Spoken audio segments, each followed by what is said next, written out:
अस्सलाम वालेकुम dear student, मेरा नाम मेहरान खान केमिस्ट्री विद मेहरान के साथ। और आज का हमारा टॉपिक है स्टोइचियोमेट्री। स्टोइचियोमेट्री बोल सकते हो, स्टोइचियोमेट्री भी बोल सकते हो।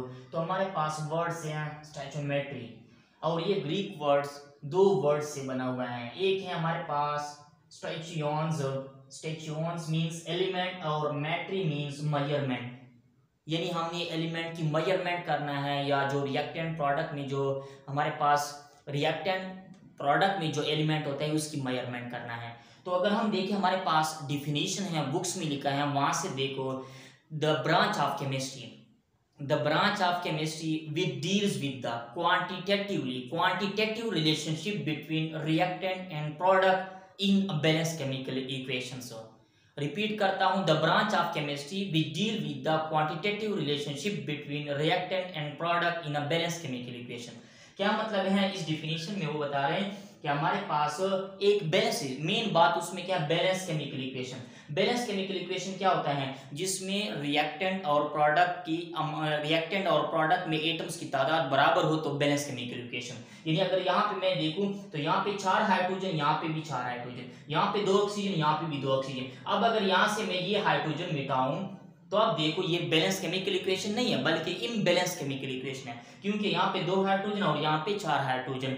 तो रिएक्टेंट और प्रोडक्ट में एटम की तादाद बराबर हो तो वो हमारे पास होता है बैलेंस केमिकल इक्वेशन।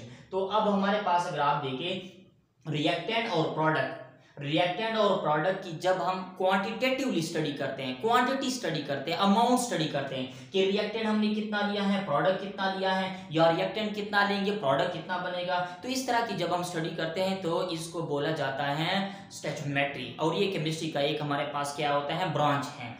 इसके बाद अब देखो यहाँ पे किस तरह स्टडी कर सकते हैं। देखो अगर मैं यहाँ पे बताऊं कि 4 grams of hydrogen react with 32 grams of oxygen to form 36 grams of water। तो ये हमारे पास स्टोइचियोमेट्री क्या है, ये हमने क्वांटिटी स्टडी कर दी कि रिएक्टेंट कितना लेंगे, प्रोडक्ट कितना लेंगे। इसके बाद अगर मैं उसको मोल में स्टडी कर लूं तो ये भी है कि हमारे पास 2 moles of hydrogen react 1 moles of oxygen to form 2 moles of waters. तो ये भी क्वांटिटेटिव स्टडी है, तो ये भी स्टोइचियोमेट्रिक में आ जाता है, स्टोइचियोमेट्री में आता है। इसके बाद अगर हम वॉल्यूम, कोई भी गैस हो STP पे लेकिन 1 मोल हो तो इसका वॉल्यूम होगा 22.414 dm³। तो हम वॉल्यूम रिएक्टेंट का वॉल्यूम कितना होगा, प्रोडक्ट का वॉल्यूम कितना होगा, तो वो भी हम स्टडी कर सकते हैं। तो मेन मतलब क्या है कि रिएक्टेंट और प्रोडक्ट की जब आप क्वांटिटेटिव स्टडी करते हैं, क्वांटिटेटिवली स्टडी करते हैं, क्वांटिटी स्टडी करते हैं, तो इसको बोला जाता है हमारे पास स्टोइचियोमेट्री। अब इसके बाद एक और बात है कि अगर हम स्टोइचियोमेट्रिक कैलकुलेशन के लिए जो कंडीशन है उसमें यह है कि ऑल रिएक्टेंट बुक्स में लिखा है, वहां पे 2 पॉइंट्स लिखे हैं, all reactant are completely converted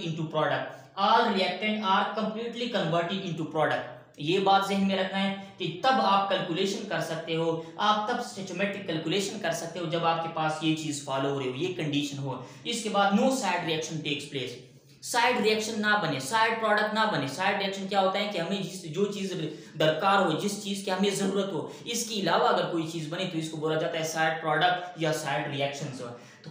तो हमारे पास स्टोइचियोमेट्रिक कैलकुलेशन के लिए ये 2 कंडीशन जरूरी है। इसके बाद अगर देखो हमने क्या करना है, हम स्टडी कर सकते हैं तो, लेकिन ये जो क्वांटिटेटिवली स्टडी होगा, क्वांटिटेटिवली स्टडी जो स्टोइचियोमेट्रिक में आता है वो कितने तरीकों से हम कर सकते हैं। उसमें हमारे पास क्या क्या होता है, इसमें अगर हम कर ले कि with the help of balance chemical equation we can study the following relationship. Balance chemical equation की मदद से हम मुख्तलिफ रिलेशनशिप को स्टडी कर सकते हैं। जैसा कि अगर हमारे पास एक एलिमेंट मास में दिया गया हो, जैसा 12 ग्राम कार्बन दिया गया हो, तो आप मालूम कर सकते हो कि हमारे पास बाकी सब्सटेंस का मास तो अगर एक सब्सटेंस का मास आपको ग्राम में दिया गया हो तो बाकी सब्सटेंस का आप मास में कैलकुलेट कर सकते हो, तो ये मास कैलकुलेशन हो जाएगा। और अगर आपके पास ऐसा भी हो सकता है कि अगर एक सब्सटेंस का आपको जो उसका सब्सटेंस का जो अमाउंट है वो मास में दिया गया हो तो वो आप मोल में भी कन्वर्ट कर सकते हो, मोल में भी कैलकुलेट कर सकते हो। तो ये हमारे पास मास मोल कैलकुलेशन हो जाएगा। इस तरह अगर हमारे पास कोई ऐसा भी हो कि एक सब्सटेंस आपको मोल में दिया गया हो तो दूसरा आप मास में मालूम कर सकते हो, तो ये हमारे पास मोल मास कैलकुलेशन हो जाएगा। और इसके बाद अगर आपको एक सब्सटेंस मोल में दिया गया हो और आप लोगों को बोल दे कि दूसरा भी मोल में मालूम कर लो, तो ये मोल मोल कैलकुलेशन हो जाएगा। इसके बाद अगर आपको कोई एक सब्सटेंस ग्राम में मास में दिया गया हो और आप लोगों को बोल दे कि वॉल्यूम में मालूम कर लो, तो ये हमारे पास मास वॉल्यूम हो जाएगा। और अगर कोई एक सब्सटेंस यानी एक रिएक्टेंट आपको दिया गया हो वॉल्यूम में और आपको बोल रहे हैं कि दूसरा जो सब्सटेंस है या बाकी सब्सटेंस का आप मास में मालूम कर ले, तो इसको बोला जाता है वॉल्यूम मास, वॉल्यूम मास कहलाता है। तो ये हमारे साथ मुख्तलिफ कैलकुलेशन है, क्योंकि अभी तक हमने जो पढ़ा है, हमने मोल पढ़ा, मोलर मास भी पढ़ा, मोलर वॉल्यूम भी पढ़ा, इस तरह हमारे पास है एवोगाड्रो नंबर। तो आपको पता है कि मास को मास में कन्वर्ट करना आसान है, वो तो रेशो से हो जाता है। मास को मोल में कन्वर्ट करना हमारे पास फार्मूला है, मोल को मास में फार्मूला है हमारे पास, मोल को मोल में कन्वर्ट करना है तो हमारे पास इसके लिए भी है। तो ये सारी चीजें हम कर सकते हैं। Doing stoichiometric calculation following laws are obeyed. जब हम क्या करेंगे, स्टैचोमेट्रिक कैलकुलेशन करेंगे, तो ये दो चीज़ों का और भी ख्याल रखना है। दो लॉज जो हमारे पास है, law of conservation of mass, law of definite proportion. ये आप लोगों के बुक्स में सिर्फ इसके नाम लिखे हैं, इसको एक्सप्लेन नहीं किया गया है। तो लॉ ऑफ कंजर्वेशन ऑफ मास क्या होता है, लॉ ऑफ डिफिनिट प्रोपोर्शन क्या होता है। तो अब देखो, सबसे पहले हमारे पास है law of conservation of mass. इसका डिफिनीशन है वो क्या है, in a chemical reaction, in a chemical reaction mass can neither be created not destroyed.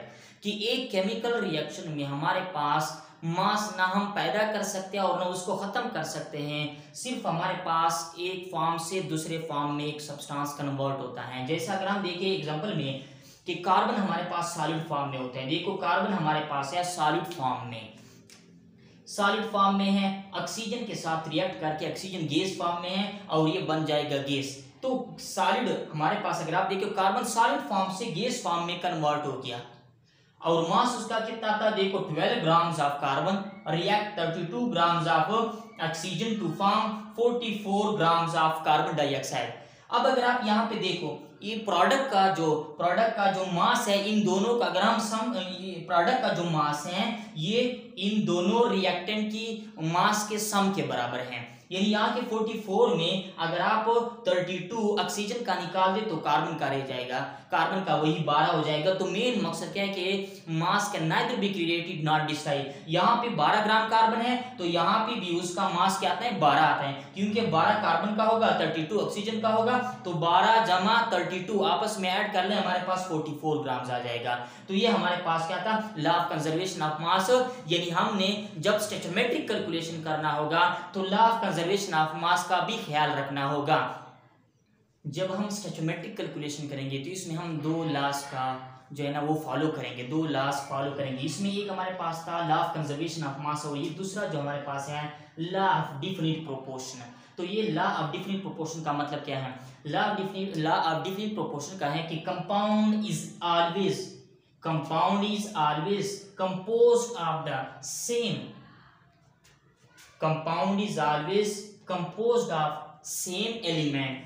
कि कंपाउंड हमेशा जो बनेगा वो सेम एलिमेंट से बनेगा, कंपाउंड हमेशा बनेगा सेम एलिमेंट से, इन द सेम, ये इंपॉर्टेंट है, in the same proportion by mass, in the same proportion by mass. यानी मास के हिसाब से, मास के मुकाबले मास में उसका जो रेशो है, प्रोपोर्शन जो होगा वो सेम रहेगा। और ये बात है कि इस चीज पे no matter how large or small the sample, आप जितना भी जो सैंपल है वो बड़ा भी ले ले या छोटा भी ले ले, लेकिन इसका जो रेशो होगा, प्रोपोर्शनल रेशो जो है हमारे पास मास के हिसाब से जो उसका प्रोपोर्शन है वो सेम रहेगा। किस तरह, इसका मतलब क्या है, इसका मतलब यह है कि देखो मैंने लिया है एक कार्बन, देखो एक कार्बन ऑक्सीजन के साथ रिएक्ट करके कार्बन डाइऑक्साइड, एक तो मेन बात है सेम एलिमेंट, कंपाउंड हमेशा सेम एलिमेंट से बनेगा, सेम एलिमेंट। आप लोगों के पास जो कार्बन डाइऑक्साइड बन रहा है वो हमेशा एक कार्बन और दो ऑक्सीजन से बनेगा। इसका मतलब ये है लॉ ऑफ डिफिनिट प्रोपोर्शन का मतलब यह है कि कंपाउंड जब भी आपके पास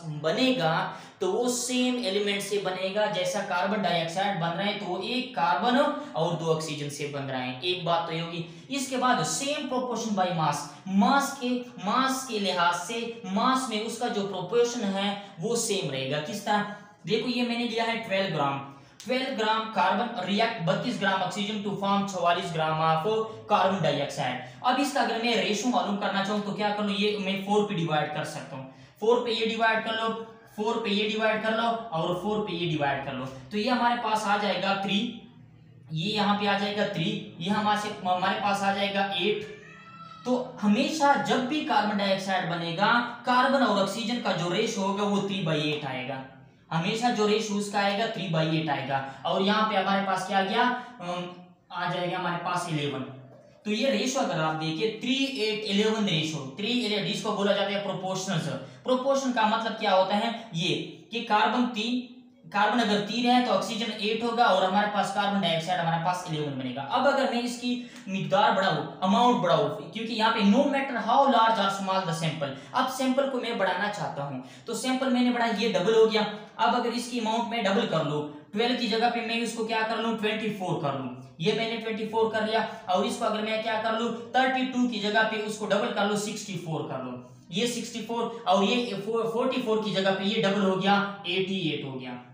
तो गौर से देखो ये हमारे पास हो गया 64, ये हमने कर दिया 24, तो 24 64 88 मैंने क्या कर दिया अमाउंट बढ़ाया, लार्ज कर दिया। अब इसके बाद मैं रेशो चेक करता हूं, अब भी रेशो आप चेक कर ले, पहले रेशो कितना आ रहा था 3 8 11, अब रेशो देख रहे हैं कि अब रेशो कितना हमारे पास आ रहा है। अब अगर आप देखें रेशो में हमारे पास इसको 8 पे डिवाइड कर लो, पहले मैं 4 पे डिवाइड, अब 8 पे डिवाइड कर दिया तो क्या हो जाएगा 8 3, तो ये भी फिर भी आपके पास आ जाएगा 3, इसके बाद ये भी 8 पे, तो फिर आपके पास 8 8, आपको पता है कि 64 को 8 पे डिवाइड कर लो तो हमारे पास 8 आ जाएगा, 8 3 8, और इसके बाद हमारे पास इसको भी 8 पे, तो आपके पास क्या आ जाएगा हमारे पास 11 आ जाएगा।